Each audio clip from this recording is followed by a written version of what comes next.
Corona के अंदर जब इन्फ्लेशन ज़्यादा हो रही थी और दुनिया की हर करेंसी अपनी वैल्यू जो है वो डिक्रीज़ कर रही थी, लेकिन डॉलर उस वक्त भी 4% के हिसाब से अपनी वैल्यू को इंक्रीज़ कर रहा था। जबकि बहुत सारी कंट्रीज़ जैसा कि कंबोडिया, उनकी एटीएम से डॉलर भी निकाले जा सकते हैं, और बहुत सारी कंट्रीज़ जैसे कि जिम्बाब्वे, एल सल्वाडोर और वेनेजुएला जैसे कंट्रीज़ के अंदर डॉलर उनकी लोकल करेंसी से ज़्यादा इस्तेमाल होता है। इसके अलावा पूरी दुनिया की इकॉनमीज़ के अंदर जो ट्रेड है वो डॉलर्स के अंदर की जाती है। इवन आपको जीडीपी का साइज़ और इकॉनमी की जो ओवरऑल सूरत हाल है वो भी डॉलर्स की शक्ल में की जाती है कि इतने डॉलर की इकॉनमी है और इतने डॉलर की ये चीज़ है। और इस लेवरेज को अमेरिका पूरी दुनिया की काफ़ी कंट्रीज़ की इकॉनमीज़ को कंट्रोल करने के लिए, इवन तबाह करने के लिए भी इस्तेमाल कर चुका है और आगे करता भी रहेगा।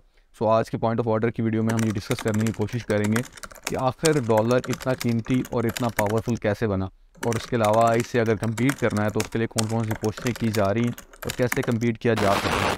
सबसे पहले तो हम करेंसी के कंसेप्ट को समझने की कोशिश करते हैं। करेंसी आपके पास एक गारंटी होती है गवर्नमेंट की कि आप एक पीस ऑफ पेपर लेके जाते हैं एक शख्स के पास, और उसके पास जो गवर्नमेंट की गारंटी है कि वो उस चीज़ को इस्तेमाल करते हुए एक उसी मुताबिक कोई और चीज़ ख़रीद सकता है। मिसाल के तौर पर अगर आप 50 रुपये के चाय वाले के पास जाते हैं तो आप उसको एक गवर्नमेंट की गारंटी देते हैं कि आप मुझे 50 रुपये की चाय दे दें, और वो तब तक 50 रुपये को एक्सेप्ट करेगा जब तक उसे मालूम हो कि ये 50 रुपये से मुझे आगे कोई चीज़ मिल सकेगी।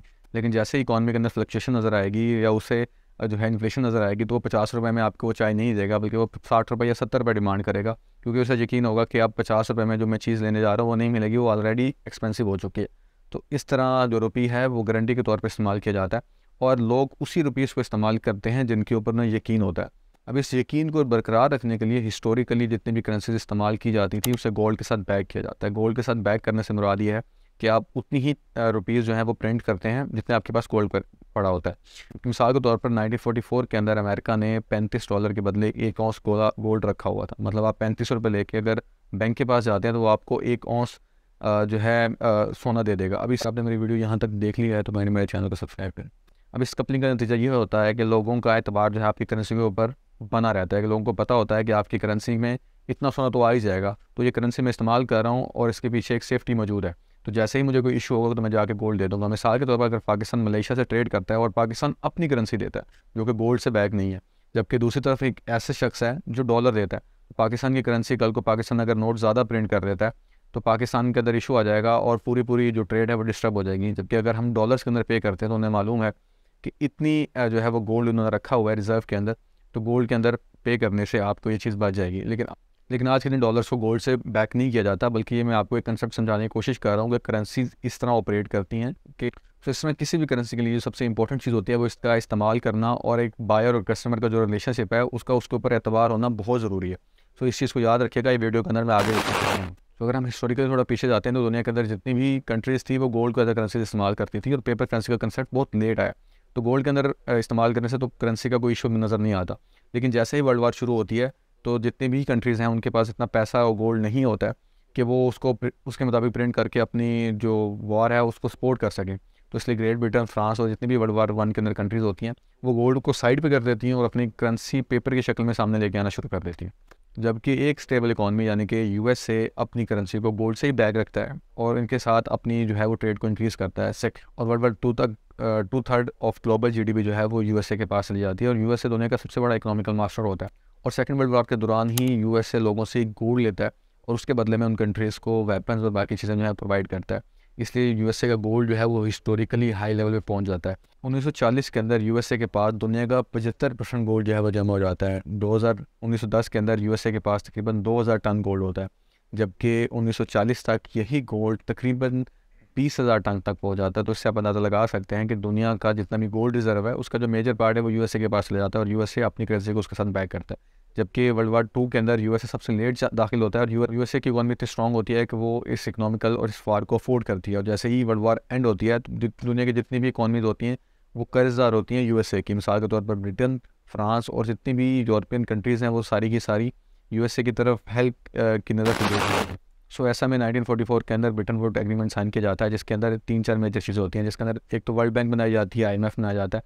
उसके अलावा 44 ऐसी कंट्रीज़ होती हैं जो अपनी करेंसी को डॉलर के साथ जो है वो कूपन कर देती हैं, इनके साथ अटैच कर देती हैं, और डॉलर ऑलरेडी गोल्ड के साथ जो है अटैच होता है। तो इस तरह वो तमाम कंट्रीज़ एक स्टेबिलिटी के लिए यूएसए के डॉलर के साथ मिल जाती हैं और यहाँ से डॉलर का राइज शुरू हुआ। 1940s के अंदर ही पेट्रो डॉलर की चीज़ हमें देखने को नज़र आती है। पेट्रो डॉलर से कंसेप्ट ये है कि सऊदी अरब और जितने भी ओपेक कंट्रीज़ हैं वो तमाम के तमाम ऑयल जो है वो डॉलर्स के अंदर सेल और परचेज़ करेंगे, यानी कि वो डॉलर को एक्सेप्ट करेंगे और उसके बदले में अमेरिका सऊदी अरब को सिक्योरिटी प्रोवाइड करेगा। 1970s में यूएसए के गोल्ड रिजर्व जो है वो 10,000 टन से भी कम रह जाते हैं। तो इसके 1970s में निक्सन ऐलान करते हैं कि वो अपनी करेंसीज को डॉलर से बैकअप नहीं करेंगे, बल्कि उसे फ्री फ्राड और मार्केट डिसाइड करेंगे। बल्कि मार्केट डिसाइड करेगी कि उनके डॉलर की प्राइस क्या होगी और वो कितनी कीमती होगी। और गोल्ड स्टैंडर्ड को साइड पे रख दिया और ब्रिटन वुड एग्रीमेंट जो है वो ख़त्म हो गया और डॉलर से जो बैकअप है वो ख़त्म हो गया। लेकिन इसके बाद से आज तक जितनी भी कंट्रीज़ हैं वो डॉलर्स को ही इस्तेमाल करते हैं। उसकी 3-4 मेजर रीज़न। सबसे पहली रीज़न तो पेट्रो डॉलर्स हैं कि हर कंट्री को इस दुनिया के अंदर ऑयल की ज़रूरत होती है, तो ऑयल इस्तेमाल करने के लिए उसे डॉलर्स की ज़रूरत होती है।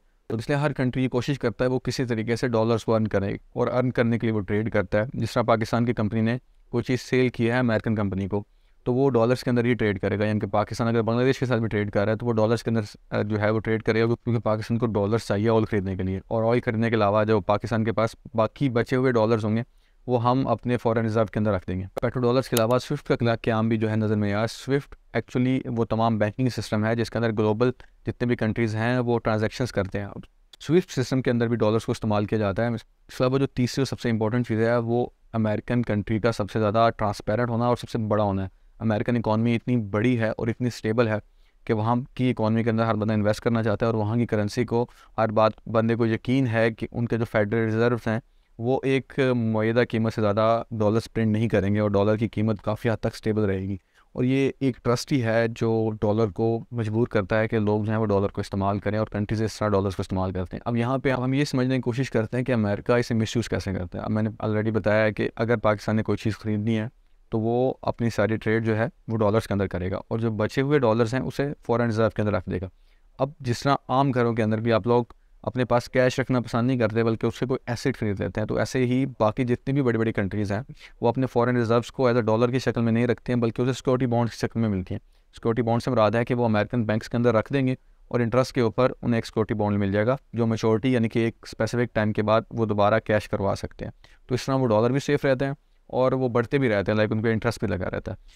लेकिन इसका सबसे ज़्यादा फ़ायदा जो है वो अमेरिका को होता है। मिसाल के तौर पर जापान ने इस वक्त $1.7 ट्रिलियन के जो अपने फॉरेन रिजर्व्स हैं वो अमेरिकन सिक्योरिटी की शक्ल में रखे हुए हैं। इसके अलावा चाइना ने भी $1 ट्रिलियन से ज़्यादा पैसे जो है वो रखा हुआ है। तो इस वक्त यूएसए के पास तकरीबन $7 ट्रिलियन से ज़्यादा पैसे सिक्योरिटीज़ की शक्ल में बाकी कंट्रीज़ के पड़े हुए हैं। $60 ट्रिलियन इतनी बड़ी अमाउंट है कि इटली, फ्रांस और इंडिया की इकॉनमीज मिलकर भी $60 ट्रिलियन नहीं होती। और ये $60 ट्रिलियन की जो करेंसी है वो यूएसए के पास चली जाती है। तो यूएसए के पास एक अनफेयर एडवांटेज होता है कि वो $60 ट्रिलियन को कहीं भी इस्तेमाल कर सकता है और वो इसको इस्तेमाल करता है अपनी इकॉनमी को बेटर करने के लिए। इस तरह यूएसए के पास एक अनफेयर एडवांटेज डॉलर्स को चलाने की शक्ल में ऑलरेडी मौजूद है।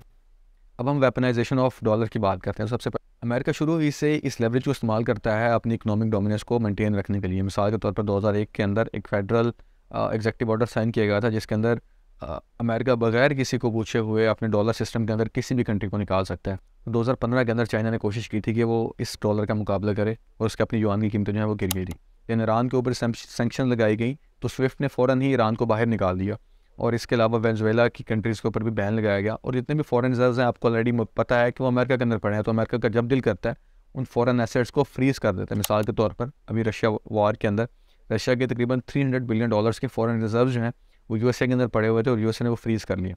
इसके अलावा लीरा के साथ भी यही मामला हुआ था कि ट्रंप की एक ट्वीट की वजह से तकरीबन 28% वैल्यू उसने एक दिन के अंदर रिलीज़ कर दी थी। इसके अलावा एक अनफेयर इशू ये भी है कि अगर अमेरिका ने किसी कंट्री के साथ ट्रेड की है और उसके बाद अगर उसने कोई डेट लिया हुआ है तो वो डॉलर्स के अंदर लिया हुआ है, तो जब उसका दिल करेगा वो डॉलर ज़्यादा प्रिंट कर लेगा और वो आपको वो प्राइसेस दे देगा। उससे एक अनफेयर एडवांटेज यूएसए के पास ऑलरेडी मौजूद है और इसको वेपनाइज किया जाता रहा है।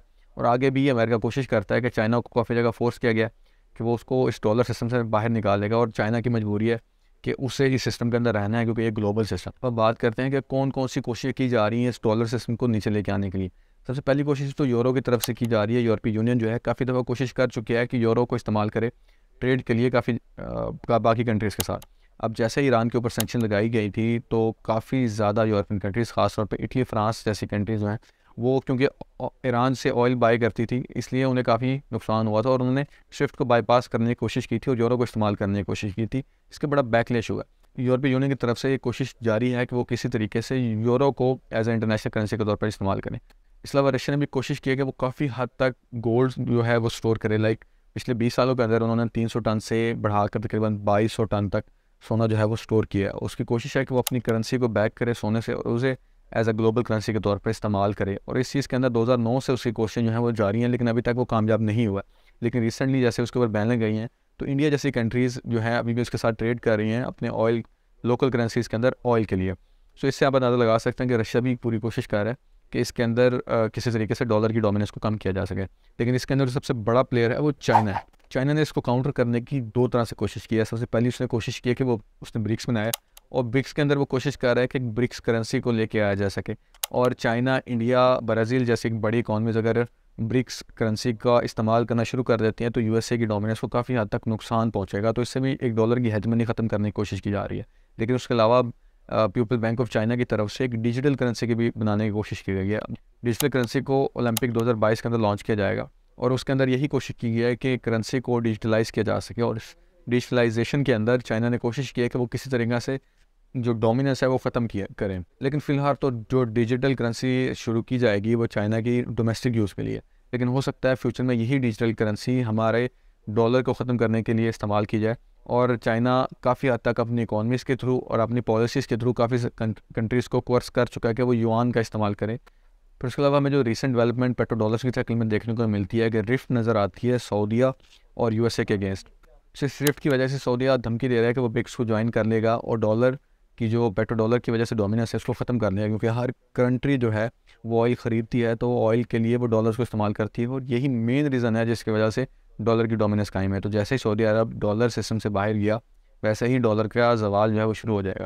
इसके अलावा कुछ इंटरनल रीजंस भी हैं जिसकी वजह से यूएसए की इकॉनमी जो है वो डाउनफॉल का शिकार है। 2025 तक चाइना जो है वो अपनी जीडीपी से सरपास कर जाएगा यूएसए को। इसके अलावा फेडरल रिजर्व्स को अगर हम देखते हैं और रिसेंट सिलिकॉन वैली का डिक्लाइन देखते हैं तो उसकी वजह से ये बात देखने को नज़र आती है कि अमेरिका की अपनी इकॉनमी काफ़ी ज़्यादा शैम्बर्स में है, और जिस तरह इंटरेस्ट रेट को बढ़ाया गया रिसेंट डेज़ के अंदर। सो इस बात की पेशगोई की जाती है कि कोई एक्सटर्नल फैक्टर ना भी हो तो इंटरनल फैक्टर की वजह से अमेरिका की इकॉनमी जो है वो काफ़ी हद तक तबाह हो जाएगी, और पूरी दुनिया जो है इस डॉलर सिस्टम से खुद ब खुद आहिस्ता आहिस्ता निकलती आएगी। सो वीडियो के इख्तिताम में समरी यही है कि यूएसए पेट्रो डॉलर्स की वजह से, अपने बनाए हुए सिस्टम की वजह से डॉलर को इस्तेमाल करता है पूरी दुनिया को ट्रेड के लिए और एक इकॉनमी को कंट्रोल करने के लिए। तो जैसे ही कोई और कंट्री इसके मुकाबले में आएगी और अपनी इकॉनमी को स्ट्रॉन्ग करेगी और अपने सिस्टम को पार्शल बनाएगी तो वो उसको रिप्लेस कर देगी और एक नया वर्ल्ड ऑर्डर आपको देखने को नज़र आएगा।